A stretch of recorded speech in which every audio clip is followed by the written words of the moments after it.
നമസ്കാരം. ഓരോ ദിവസവും പുറത്തുവരുന്ന കൊലപാതക വാർത്തകൾ ഭയപ്പെടുത്തുകയാണ്.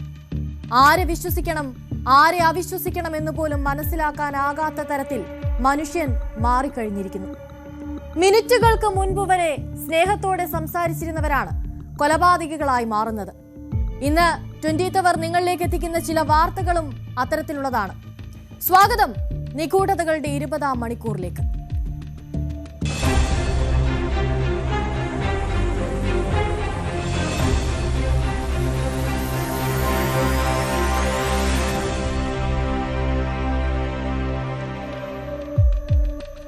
പശ്ചിമ ബംഗാളിൽ വിവാഹേതര ബന്ധത്തിന്റെ പേരിൽ ഒരാളെ കൊലപ്പെടുത്തി. ഞെട്ടിക്കുന്ന മറ്റൊരു കാര്യം എന്തെന്നാൽ കേസിൽ അറസ്റ്റിലായ 2 പേരിൽ ഒരാൾ ബൂത്ത് ലെവൽ ഓഫീസറും ഉണ്ടെന്നതാണ്.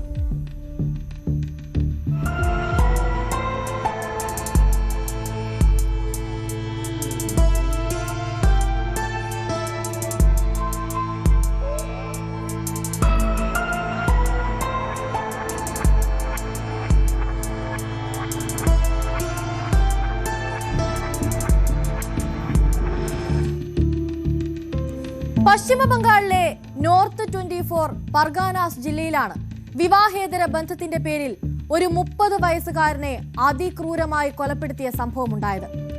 നാസർ അലി എന്ന വ്യക്തിയാണ് അതിദാരുണമായി കൊല്ലപ്പെട്ടത്. സംഭവം നടക്കുന്നത് ഇങ്ങനെയാണ്. കഴിഞ്ഞ തിങ്കളാഴ്ച മുതൽ നാസർ അലിയെ കാണാനില്ലായിരുന്നു. നാസറിനെ കാണാതായതിനെ തുടർന്ന് കുടുംബം പോലീസിൽ പരാതിയും നൽകി. തെരച്ചിലിനൊടുവിൽ പോലീസ് കണ്ടെടുത്തത് വെട്ടി നുറുക്കിയ നിലയിലുള്ള നാസർ അലിയുടെ മൃതദേഹ ഭാഗങ്ങളായിരുന്നു. സംഭവം കൊലപാതകമാണെന്ന് തെളിഞ്ഞതോടെ പ്രതികളെ തേടിയുള്ള അന്വേഷണത്തിലായി പോലീസ്. ഒടുക്കം പ്രതിയെ പോലീസ് പിടികൂടുകയും ചെയ്തു. BLO റിസ്വാൻ ഹസൻ മോണ്ടലും കൂട്ടാളി സാഗർ ഗൈനുമാണ് പോലീസ് പിടിയിലായത്. ആ അറസ്റ്റിന് പിന്നാലെ പുറത്തു വന്നത് ഞെട്ടിക്കുന്ന ചില വിവരങ്ങളാണ്. ইনভেস্টিগেশনেও যেটা উঠে এসছে এটা হচ্ছে এই রেজাউল হাসান মন্ডল, এনার সঙ্গে যিনি ডিজিজড আছেন ওনার ওয়াইফের একটা সম্পর্ক ছিল, যেটা 1.5 বছর আগে জানাজানি হয়। সেই থেকেই এদের মধ্যে একটা শত্রুতা তৈরি হয় এবং ইনি চাইছিলেন এনাকে মানে এর ক্ষতি করতে। রিজাউন তারপর সাগর গাইনকে এর সুপারি দেয় এবং সাগর গাইনি এই মানে দুজন মিলে এই হত্যাটা করে। മോണ്ടലിന് അലിയുടെ ഭാര്യയുമായി വിവാഹേതര ബന്ധമുണ്ടായിരുന്നു. ഈ വിവരം ഭർത്താവായ അലി അറിയുകയും ചെയ്തു. എന്നാൽ എങ്ങനെയോ അലി വിവരങ്ങളൊക്കെ അറിഞ്ഞു എന്ന് മനസ്സിലാക്കിയ മോണ്ടലും കൂട്ടാളി സാഗറും ചേർന്ന് വോട്ടർ പട്ടിക പരിഷ്കരണവുമായി ബന്ധപ്പെട്ട ചില വിഷയങ്ങൾ ചർച്ച ചെയ്യാനെന്ന വ്യാജേന കഴിഞ്ഞ തിങ്കളാഴ്ച വൈകുന്നേരം വിജനമായ ഒരു സ്ഥലത്ത് വെച്ച് അലിയെ കാണണമെന്ന ആവശ്യമുന്നയിച്ച് അലിയെ ബന്ധപ്പെട്ടു. അലി അതിന് സമ്മതിക്കുകയും ചെയ്തു. അവിടെ വെച്ച് അവർ ഇരുവരും ചേർന്ന് അലിയെ അതിക്രൂരമായി കൊലപ്പെടുത്തി. പിടിക്കപ്പെടാതിരിക്കാനായി അലിയുടെ മൃതദേഹം അവർ ഇരുവരും ചേർന്ന് പല കഷ്ണങ്ങളായി മുറിച്ച് ബദൂരിയയിലെ ഒരു കനാലിലെ 3 വ്യത്യസ്ത സ്ഥലങ്ങളിലായി തള്ളി. കൊലപാതകത്തിൽ മോഡലിനെ സഹായിച്ചതിനും മൃതദേഹം കഷ്ണങ്ങളാക്കിയതിനും ശരീരഭാഗങ്ങൾ ഉപേക്ഷിച്ചതിനും ഗൈനിന്റെയും അറസ്റ്റ് രേഖപ്പെടുത്തിയിട്ടുണ്ട്.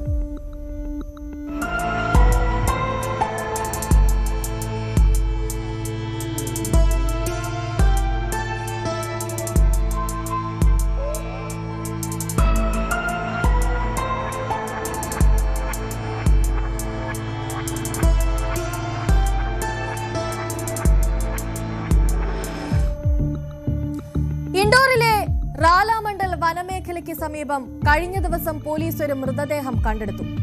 കാരണം തിരഞ്ഞുപോയ പോലീസിന് ലഭിച്ചത് ഞെട്ടിക്കുന്ന വിവരങ്ങളാണ്. നിസാര കാരണത്തിന്റെ പേരിൽ ഒരു മനുഷ്യജീവൻ ബലി നൽകേണ്ടി വന്നതിന്റെ കഥയാണ് പിന്നീട് പുറത്തു വന്നത്.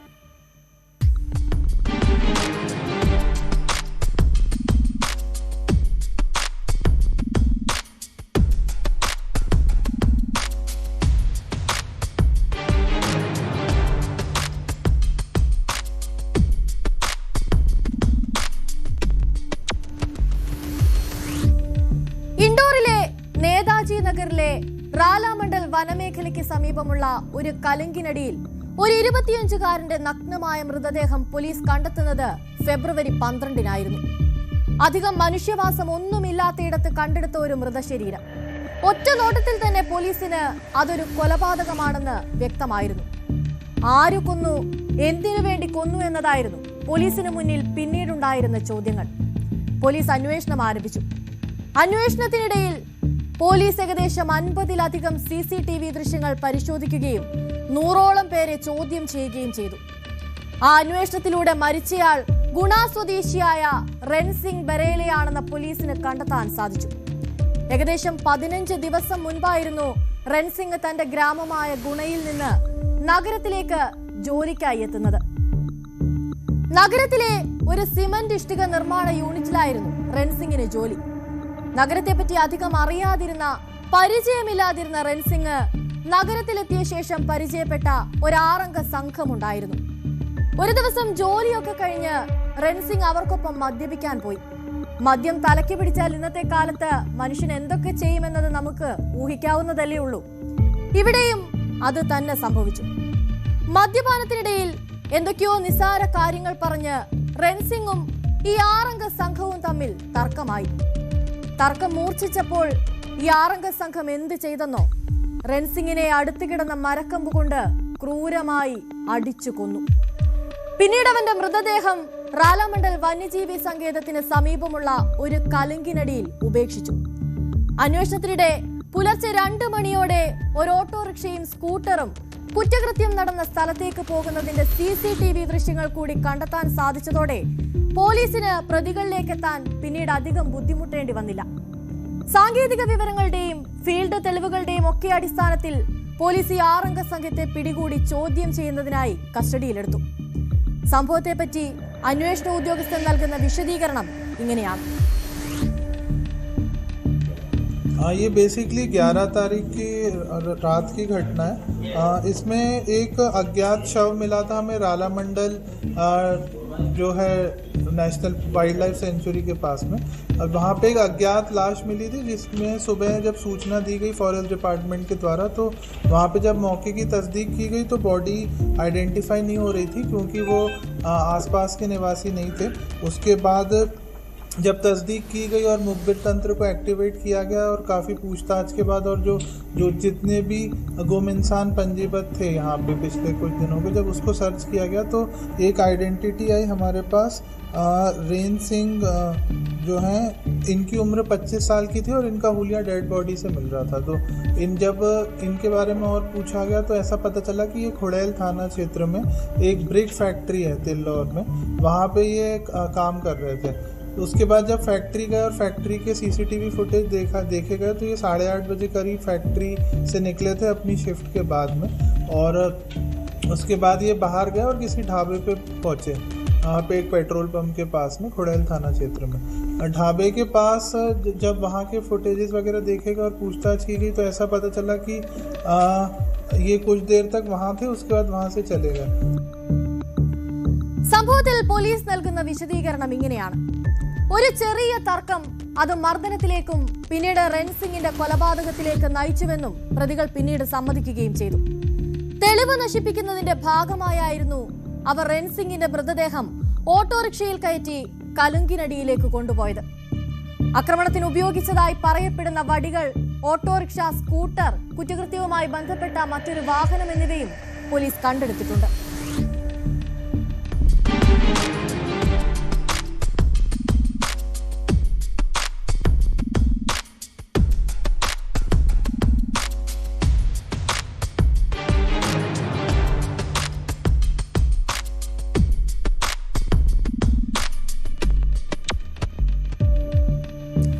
യുപിയിൽ സ്വന്തം സഹോദരന്റെ ഭാര്യയെ കൊലപ്പെടുത്തി യുവാവ് ആത്മഹത്യക്ക് ശ്രമിച്ചു.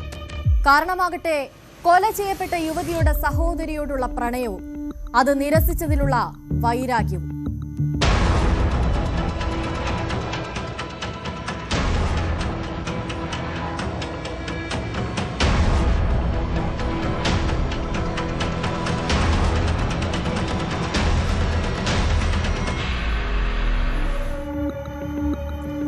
യുപിയിലെ മാധുരയിലാണ് സംഭവം നടക്കുന്നത്. വളരെ സന്തോഷത്തോടെ കഴിഞ്ഞിരുന്നവരായിരുന്നു 20-കാരിയായ കരിഷ്മയും അവളുടെ ഭർത്താവ് പ്രമോദും.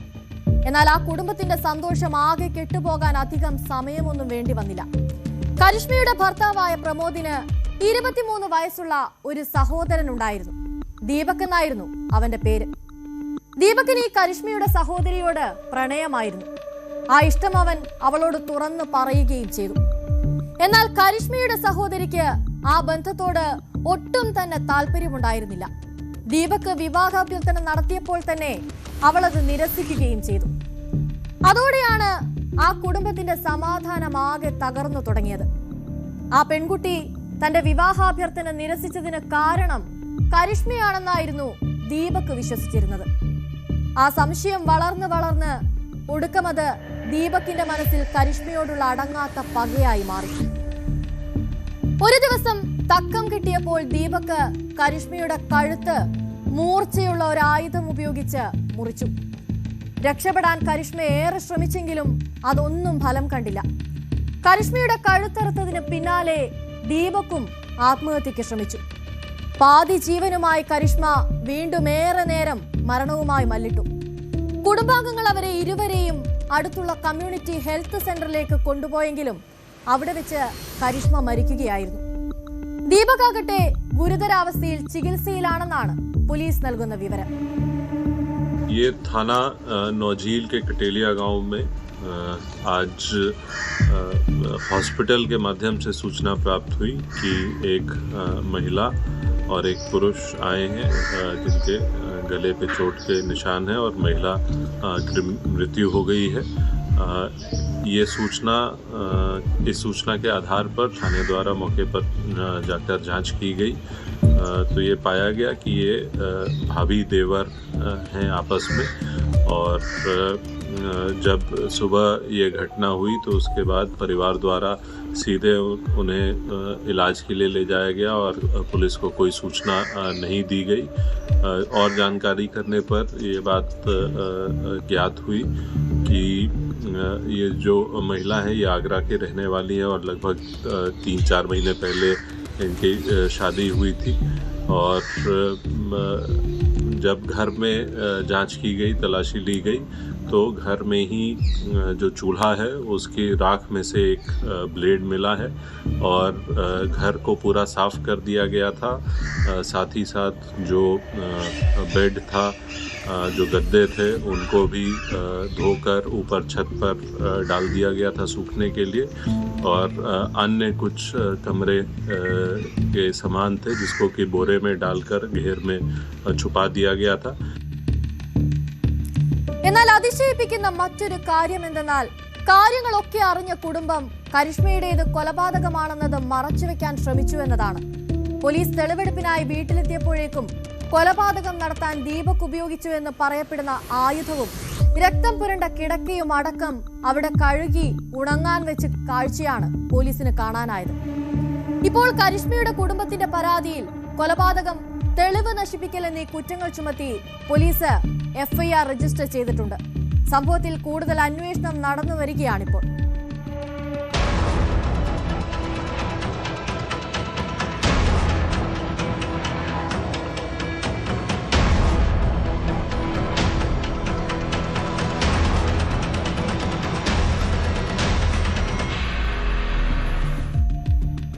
ഇടവേളയ്ക്ക് ശേഷം മടങ്ങിയെത്താം.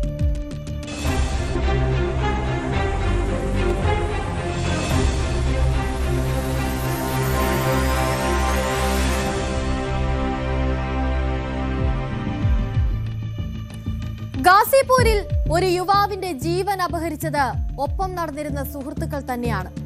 ഒടുക്കം ആ യുവാവിന്റെ മൃതദേഹം കണ്ടെത്തിയത് ഗംഗാ നദിയിൽ നിന്നും. പിടിയിലായതാകട്ടെ ഒരു സഹോദരനും സഹോദരിയും.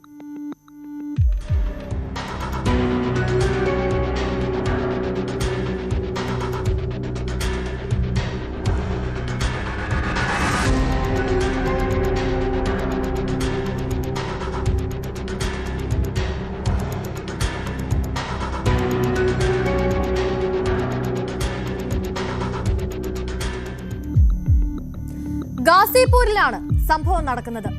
2.5 ലക്ഷം രൂപയെ ചൊല്ലിയുണ്ടായ തർക്കം ഒടുവിൽ കലാശിച്ചത് കൊലപാതകത്തിലാണ്. സഹോദരനും സഹോദരിയും ചേർന്ന് കഴുത്ത് ഞെരിച്ചാണ് ഒരു യുവാവിനെ കൊലപ്പെടുത്തിയത്. സംഭവം നടക്കുന്നത് ഇങ്ങനെയാണ്. ഗാസിപൂരിലെ സദർ കോട്ട്വാലി പ്രദേശത്തെ ബാരാബംഗ നിവാസിയായ മനോഹർ സിംഗിനെ പെട്ടെന്നൊരു ദിവസം കാണാതാവുകയാണ്. ഏറെ തിരഞ്ഞിട്ടും മനോഹറിനെ കാണാതായതോടെ പോലീസിൽ പരാതി നൽകാൻ മനോഹറിന്റെ കുടുംബം തീരുമാനിച്ചു. കുടുംബത്തിന്റെ പരാതിയിൽ പോലീസ് അന്വേഷണം ആരംഭിച്ചു. പലയിടത്തു നിന്നും ലഭിച്ച വിവരമനുസരിച്ച് പോലീസ് മനോഹറിനായി SDRFന്റെയും പ്രാദേശിക മുങ്ങൽ വിദഗ്ധരുടെയും സഹായത്തോടെ ഫെബ്രുവരി 11-ന് ഗംഗാനദിയിൽ ഒരു തെരച്ചിൽ നടത്തി. ആ തെരച്ചിലിനൊടുവിൽ പോലീസ് കണ്ടെടുത്തത് മനോഹർ സിംഗിന്റെ ചേതനയറ്റ ശരീരമായിരുന്നു. മൃതദേഹം കണ്ടെത്തിയതിന് പിന്നാലെ തന്നെ പോലീസ് അന്വേഷണം കൂടുതൽ ശക്തമാക്കി. അങ്ങനെയാണ് മനോഹറിന്റെ മരണം കൊലപാതകമാണോ എന്ന വഴിയിലേക്കും പോലീസിന്റെ അന്വേഷണം നീളുന്നത്. അന്വേഷണത്തിനിടെ ചില സംശയങ്ങളുടെ അടിസ്ഥാനത്തിൽ മേദിനിപൂർ നിവാസികളായ പരീക്ഷിത് സിംഗിനെയും സഹോദരി ദീപ് സിംഗിനെയും പോലീസ് അറസ്റ്റ് ചെയ്തു. ഇവരെ ചോദ്യം ചെയ്തതിന് പിന്നാലെ പുറത്തു വന്നത് ചില ഞെട്ടിക്കുന്ന വിവരങ്ങളാണ്. और इस सर्च ऑपरेशन के दौरान कल जो गुमशुदा थे उनका शव गंगा नदी में मिला है, जिसे पोस्टमार्टम के लिए भेज दिया गया था। और परिजनों द्वारा दी गई तहरीर के आधार पे जो सुसंगत धाराएं हैं उनमें मुकदमा तरमीम किया गया है और जो अग्रेतर वैधानिक कार्यवाही है वो थाना कोतवाली के द्वारा की जा रही है। पूछताछ में और जो एविडेंसेस सर्च के दौरान जो पता चले उसमें ये आया कि ये जो अभियुक्ता लड़की है और जो मृतक, ये दोनों सहपाठी थे। हालांकि अब ये लोग अलग अलग अपनी जॉब करते हैं, लेकिन एक दूसरे से संपर्क में थे। और विगत 1 वर्ष पूर्व महिला से मृतक ने 2.5 लाख रुपए उधार लिए थे और वो उधार वापस नहीं कर रहा था और उसको तरह तरह से मेंटली हैरेस भी कर रहा था और बदनाम करने की धमकी भी दे रहा था। इससे इस महिला ने अपने भाई के साथ मिल के और प्लान बनाया। प्लानिंग के तहत दोनों की बातचीत भी हुई है। रजागंज पुल के पास इसको बुलाया गया बाइक से और उसके बाद फिर गला घोंट के इसकी हत्या कर दी गई थी और बॉडी को नदी में फेंक दिया गया था, जिसे SDRF की सहायता से और स्थानीय गोताखोरों की सहायता से पुलिस टीम ने बरामद किया। और जो अग्रेतर वैधानिक कार्यवाही है वो की जा रही है। जो बाइक है वो भी बरामद की गई है और जो हत्या में प्रयुक्त चुन्नी थी, स्टॉल, उसको भी बरामद किया गया है और जो वैधानिक कार्यवाही है वो थाने के द्वारा की जा रही है। ദീപ് സിംഗുമായി വളരെ കാലമായി പരിചയത്തിലായിരുന്നു മരിച്ച മനോഹർ സിംഗ് യാദവ്. ഇരുവരും കോളേജ് കാലം മുതൽ തന്നെ പരസ്പരം പരിചയമുള്ളവർ. ഈ സൗഹൃദത്തിന്റെ പേരിൽ ദീപ് സിംഗ് ഏകദേശം 2.5 ലക്ഷത്തോളം രൂപ മനോഹറിന് കടം കൊടുത്തിരുന്നു. എന്നാൽ പറഞ്ഞ സമയം കഴിഞ്ഞിട്ടും മനോഹർ പണം തിരികെ നൽകാതെ വന്നതോടെ ഇരുവരും തമ്മിൽ തർക്കമുണ്ടാകുന്നത് പതിവായി. പണം തിരിച്ചു നൽകാനാകാതെ വന്നതോടെ മനോഹർ സിംഗ് ഈ പെൺകുട്ടി ഉപദ്രവിക്കുകയും അപകീർത്തിപ്പെടുത്തുകയും ഒക്കെ ചെയ്യുമെന്ന് ഭീഷണിപ്പെടുത്തുകയും ഒക്കെ ചെയ്തു. അത് തർക്കം കൂടുതൽ വഷളാക്കി. ഒടുക്കം ദീപ് സിംഗും അവളുടെ സഹോദരനും ചേർന്ന് മനോഹറിനെ കൊന്നുകളയാൻ തീരുമാനിച്ചു. അങ്ങനെ ഫെബ്രുവരി 9 രാത്രി മനോഹറിനെ ദീപ് സിംഗ് വീട്ടിൽ നിന്ന് വിളച്ചിറക്കി സുഹ്വാളിലെ ഗംഗാനദി റെയിൽവേ പാലത്തിന് സമീപം കൊണ്ടുപോയി. തമ്മിൽ തർക്കങ്ങളൊക്കെ ഉണ്ടെങ്കിലും ദീപ് സിംഗിനെ വിശ്വസിച്ച് മനോഹർ ഒപ്പം പോവുകയും ചെയ്തു. അവിടെ മനോഹറിനെ കാത്ത് പരീക്ഷിത് സിംഗ് നിൽപ്പുണ്ടായിരുന്നു. അവിടെ വെച്ച് അവർ ഇരുവരും തമ്മിൽ പണത്തെപ്പറ്റി സംസാരിച്ച് വീണ്ടും തർക്കമുണ്ടായി. തർക്കം അതിര് കടന്നപ്പോൾ സഹോദരനും സഹോദരിയും ചേർന്ന് യുവാവിനെ കഴുത്ത് ഞെരിച്ച് കൊലപ്പെടുത്തി. പിന്നീട് ആ മൃതദേഹം ഗംഗാനദിയിലേക്ക് വലിച്ചെറിഞ്ഞു. തെളിവ് നശിപ്പിക്കാൻ ഇരുവരും ചേർന്ന് മോട്ടോർ സൈക്കിളിന്റെ നമ്പർ പ്ലേറ്റ് മണ്ണിട്ട് മൂടി. മൊബൈൽ ഫോൺ, ഹെൽമറ്റ്, താക്കോൽ എന്നിവ നദിയിലേക്ക് വലിച്ചെറിഞ്ഞു. വാഹനം ഒരു പാലത്തിൽ പാർക്ക് ചെയ്ത ശേഷം അവിടെ നിന്നും അവർ രക്ഷപ്പെട്ടു. നിലവിൽ കോട്ട്വാലി പോലീസ് പ്രതികളെ അറസ്റ്റ് ചെയ്തിട്ടുണ്ട്. കൂടുതൽ നിയമ നടപടികൾ സ്വീകരിച്ചു വരികയാണ് പോലീസ് ഇപ്പോൾ.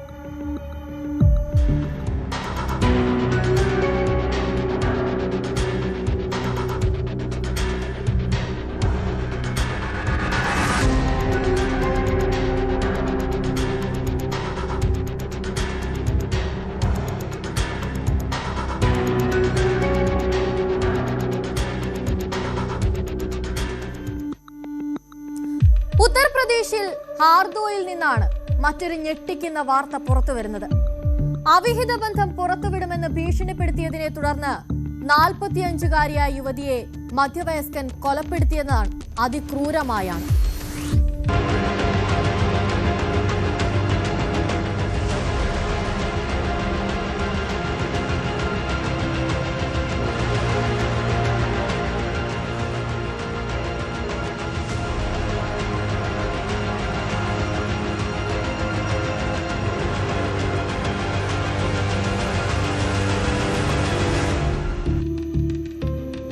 ഹർദോയിലെ ഷഹാബാദ് കോട്ട്വാലി പ്രദേശത്തെ അമൃത ഗ്രാമത്തിലാണ് സംഭവം നടക്കുന്നത്. 45-കാരിയായ ശ്രീദേവി എന്ന യുവതിയാണ് കൊല്ലപ്പെട്ടത്. ഹാർദോയിലെ അമൃത എന്ന സ്ഥലത്ത് താമസിക്കുന്ന ശ്രീദേവിയെ കഴിഞ്ഞ വ്യാഴാഴ്ചയാണ് കൊല്ലപ്പെട്ട നിലയിൽ കണ്ടെത്തുന്നത്. ശ്രീദേവിയുടെ തന്നെ സ്വന്തം കൃഷിയിടത്തോട് ചേർന്നുള്ള ഗോതമ്പ് വയലിലായിരുന്നു ശ്രീദേവിയുടെ മൃതദേഹമുണ്ടായിരുന്നത്. ശ്രീദേവിയെ കൊന്നതാവട്ടെ അവരുടെ തന്നെ ഗ്രാമത്തിലുണ്ടായിരുന്ന മറ്റൊരാളും. കൊലപാതകവുമായി ബന്ധപ്പെട്ട് രാം നിവാസ് എന്ന മധ്യവയസ്കനാണ് അറസ്റ്റിലായിരിക്കുന്നത്. 12 तारीख को थाना शाहबाद के अमृता गांव से सूचना प्राप्त हुई कि एक महिला की जिसपे ब्लंट ऑब्जेक्ट से चोट है वो खेत में मृत पाई गई है। इस सूचना पर पुलिस ने तत्काल FIR पंजीकृत करते हुए घटना के अनावरण के लिए कई टीमें लगी थी। आज इस घटना का सफल अनावरण किया गया है, जिसमें गांव के ही राम निवास को पुलिस द्वारा गिरफ्तार किया गया है। पूछताछ में ये तथ्य प्रकाश में आया है कि राम निवास और गांव में आई हुई एक व्यक्ति की साली के बीच कुछ संबंध हो गए थे, जिसको मृतका द्वारा देख लिया गया था। और मृतका इस बात को लेकर राम निवास को उलाहना दे रही थी कि मैं इसको आपके परिवार में आपके बीवी बच्चों को बताऊंगी। इस बात पर राम निवास क्षुब्ध हो गया और फावड़े से मृतका को मार के हत्या कर दी थी। राम निवास आज गिरफ्तार किए जा रहे हैं। आला कत्ल फावड़ा और उसके टूटे हुए बेंत के टुकड़े बरामद किए गए हैं। पुलिस द्वारा इनको जेल भेजा जा रहा है। സംഭവം നടക്കുന്നത് ഇങ്ങനെയാണ്. ശ്രീദേവിയുടെ സഹോദര ഭാര്യയുടെ സഹോദരിയായ ലൗലിയുമായി രാം നിവാസിന് അടുത്ത ബന്ധമുണ്ടായിരുന്നു. കൊലപാതകത്തിന് ഏതാനും ദിവസങ്ങൾക്ക് മുൻപ് ശ്രീദേവി ഇരുവരെയും ഒരു മോശം സാഹചര്യത്തിൽ പിടികൂടുകയും ചെയ്തു. കുടുംബത്തോടും ഗ്രാമവാസികളോടും ഈ ബന്ധം വെളിപ്പെടുത്തുമെന്ന് ഭീഷണിപ്പെടുത്തുകയും ചെയ്തു. സംഭവ ദിവസം ശ്രീദേവി രാം നിവാസ് ജോലി ചെയ്യുന്ന സ്ഥലത്തിന് ഏതാനും അകലെയുള്ള തന്റെ വയലിൽ ഉള്ളി നടുകയായിരുന്നു. അവിടെ വെച്ചും ഈ കാര്യത്തെ ചൊല്ലി ഇരുവരും തമ്മിൽ തർക്കമുണ്ടായി. ശ്രീദേവി സംഭവം പുറത്തു പറയുമെന്ന് വീണ്ടും ഭീഷണി മുഴക്കുകയും ചെയ്തു. ഇത് കേട്ടതോടെ രാം നിവാസ് ശ്രീദേവിയെ ആക്രമിക്കുകയും കയ്യിലുണ്ടായിരുന്ന ആയുധം ഉപയോഗിച്ച് അവരെ അടിക്കുകയും ചെയ്തു. ആ മർദ്ദനത്തിൽ കഴുത്തിലും മുഖത്തുമെല്ലാം മാരകമായി പരിക്കേറ്റ ശ്രീദേവി അവിടെ വെച്ച് തന്നെ മരിച്ചു. മൃതദേഹം മറച്ചുവെക്കാൻ അടുത്തുള്ള ഗോതമ്പ് വയലിലേക്ക് അവരുടെ മൃതദേഹം വലിച്ചു മാറ്റി. പിന്നീട് അയാൾ വീട്ടിലേക്ക് മടങ്ങി. ഒടുക്കം ശ്രീദേവിയുടെ മൃതദേഹം കണ്ടെത്തിയപ്പോൾ ആർക്കും ഒരു സംശയവും തോന്നാതിരിക്കാൻ അയാൾ കുറ്റകൃത്യം നടന്ന സ്ഥലത്ത് തടിച്ചുകൂടിയ ജനക്കൂട്ടത്തോടൊപ്പം അവിടെ തന്നെ ഉണ്ടായിരുന്നു. ഒടുക്കം രാം നിവാസ് പിടിയിലാകുന്നത് ഇങ്ങനെയാണ്. സംഭവ ദിവസം ശ്രീദേവിയുടെ 2 ആൺമക്കളും അവരോടൊപ്പം തന്നെ പാടത്ത് ജോലി ചെയ്യുന്നുണ്ടായിരുന്നു. അവർ വീട്ടിൽ നിന്ന് ഭക്ഷണം കൊണ്ടുവരാൻ പോയ സമയത്തായിരുന്നു ഈ കൊലപാതകം നടക്കുന്നത്. തൊട്ടടുത്ത പറമ്പിൽ രാം നിവാസ് നിൽക്കുന്നത് അവർ നേരത്തെ തന്നെ കാണുകയും ചെയ്തിരുന്നു. അവരുടെ മൊഴിയുടെ അടിസ്ഥാനത്തിൽ പോലീസ് നടത്തിയ അന്വേഷണമാണ് ഒടുക്കം രാം നിവാസിനെ കുടുക്കിയത്. തുടർച്ചയായ ചോദ്യം ചെയ്യലിൽ രാം നിവാസ് കുറ്റം സമ്മതിക്കുകയും ചെയ്തു.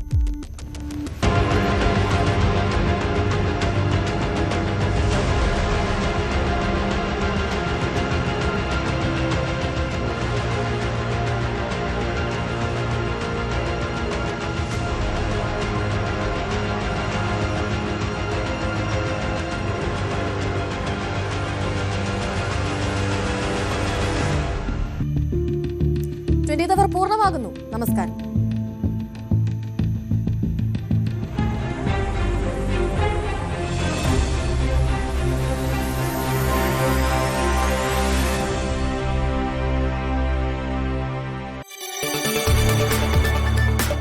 കൂടുതൽ വാർത്തകൾക്ക് news 18 Keralam YouTube channel subscribe ചെയ്യുക.